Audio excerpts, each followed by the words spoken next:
The most evil and pernicious belief in all of human history is the notion that people get ahead at the expense of others. This ancient philosophy repressed human development and suppressed economic growth for millions of years until the 18th century. It still, to this day, holds back economic development in a number of countries around the world. And even as we speak, it is increasing its grip on a number of American politicians. It will not, however, increase its grip on you, because you have come to take the gold pill. The two major parties in the media can no longer be expected to represent our interests. They control the information we receive in order to keep us comfortable with their profits and with their power. Comfort is not what I offer, only the truth, nothing more. Hi, today I want to talk about economics at the most fundamental level of basic principles. It's important that we talk about the basic principles once in a while because sometimes people forget them. Maybe people choose to forget them. Maybe people never learned them in the first place. But when we don't remember what the basic principles are that drives our economy, we end up focusing problems that we think are very important and fundamental, but as it turns out, they're nothing more than passing political fads. I then want to talk about what I believe is the number one reason why more people aren't able to participate fully in our very prosperous, very robust American economy. People have believed since the dawn of time that the world was a zero-sum game, that to get ahead, you had to take something from somebody else.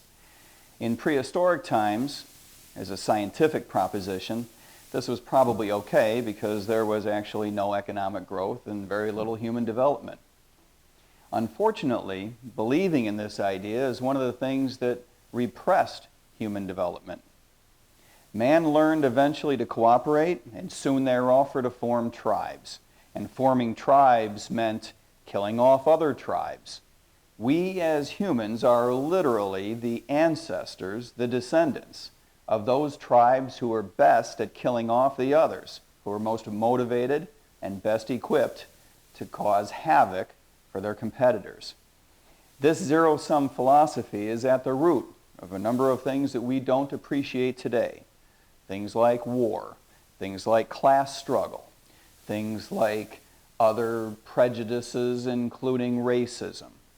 Mercantilism, the notion that pretty much ended, or at least should have, in the 19th century, that one nation can get ahead of another through international trade. It's also at the heart of communism and socialism, and statism in general. Usually we think of the results of this zero-sum mentality as being that I can get ahead by taking something from you. But socialism suggests that we can make somebody better off by taking something from someone else and giving it to them. It's just as wrong, just as evil, and arguably has caused even more problems around the world. This zero-sum mindset was the dominant worldview until the advent of modern economics with Adam Smith and the American Revolution, both toward the end of the 18th century. The common theme between these two important world events was, of course, the idea of freedom.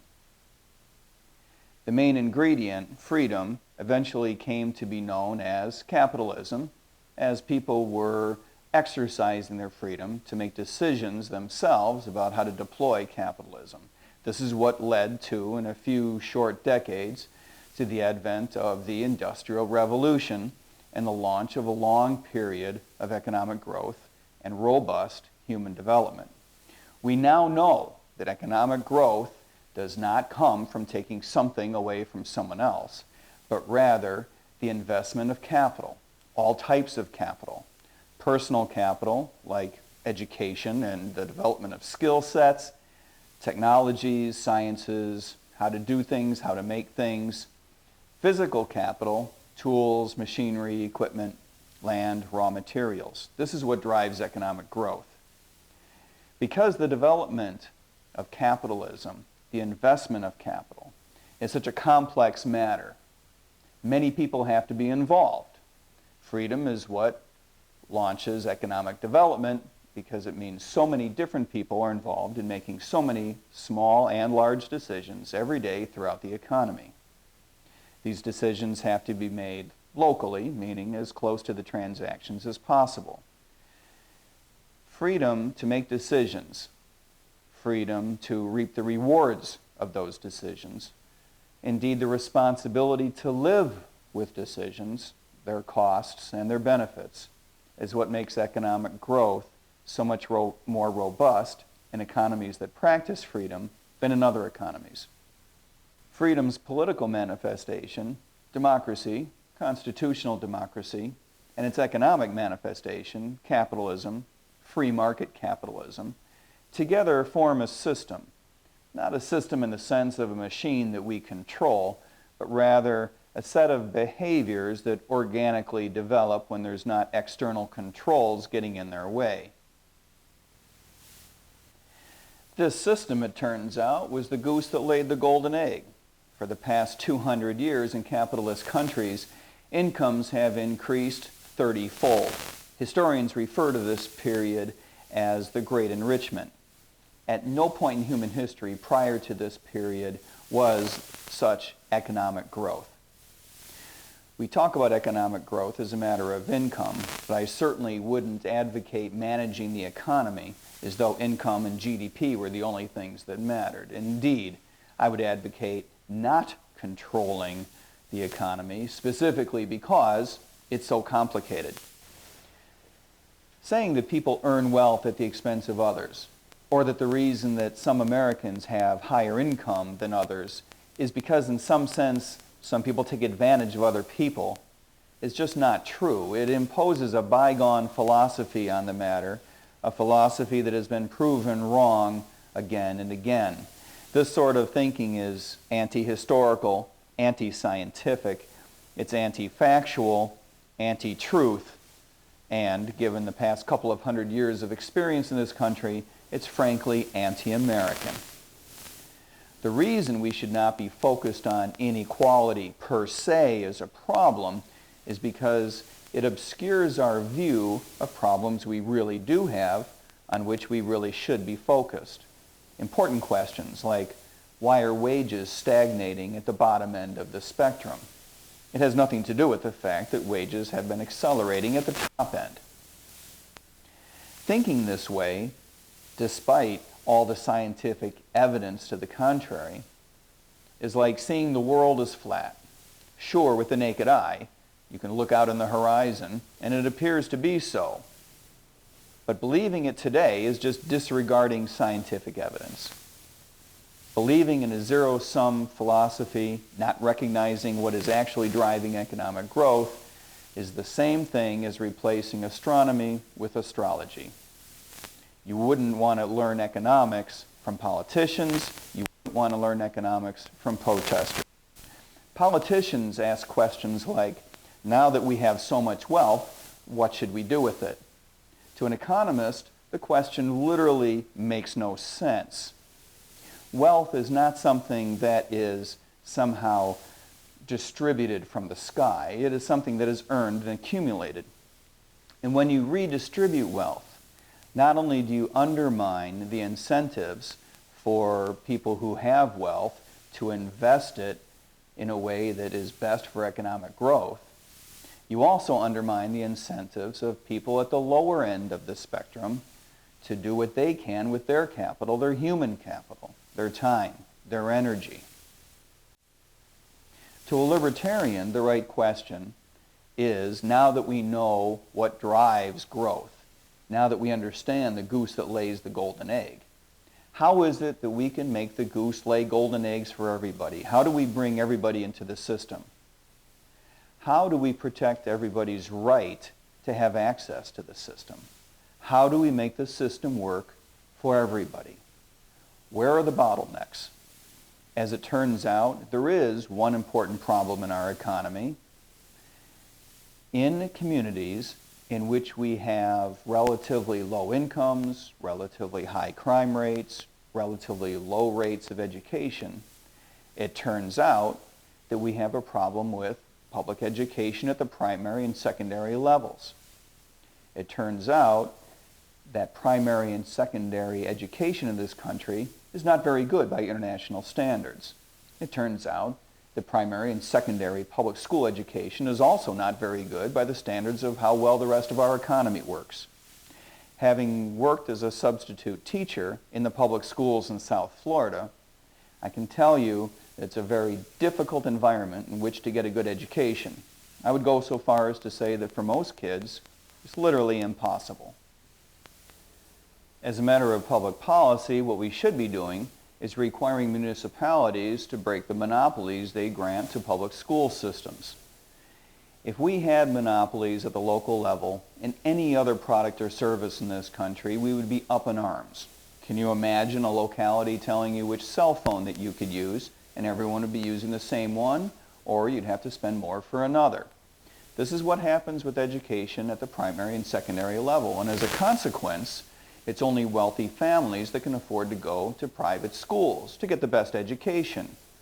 And for this reason, among others, wealthy families have succeeding generations of wealthy children and grandchildren, and we wonder why. Many people are unhappy about this fact, but we can't seem to break the cycle. Some people want to take wealth away from the wealthy families, finding ways to bring the less wealthy into the fold, to bring them into the system. As it turns out, one of the things that keeps us from making the changes that we need to make is because public school employees, particularly teachers, and local politicians advocate for maintaining this monopoly. We revere and venerate the services provided by our school teachers. I believe this is correct. It's a tough job. I, for one, am grateful for the fact that they do it. We want to give them what they ask for. But when the unions that represent school teachers negotiate, they ask for things that are, ironically, neither good for school teachers nor for the school systems themselves. For example, they ask for the monopolies to be maintained. This reduces competition for the services of the teachers and in the long run depresses their compensation. We all wonder why school teachers are paid so little. This is one of the big reasons why. They also negotiate for pensions that are not portable. This reduces their ability to play off one employer against another. They can't change jobs so easily. They certainly can't change to another industry and bring their pensions with them, nor can they change to another state and stay teachers with their old pension system. They negotiate to make it difficult to fire weak teachers. They want their compensation tied to length of service rather than some measure of performance. These are the things that would be required by an employer to justify greater compensation. In their absence, their compensation is going to be lower. It's just the way the economic system works. One of the results of relatively low salary among teachers is that the pool of applicants is not what it would otherwise be. Can you imagine if teachers were started off at, say, $80,000 or $90,000 instead of $40,000 or $50,000, how many more people would like to be teachers? We have the same problem with police officers. The unions that represent police officers, I know, I'm the member of one, negotiate for the very same things and in the long run keep the compensation for police officers down, thereby limiting the pool of people who are interested in working as police officers. I know, I've got the small salary to go with it. Public education is but one example.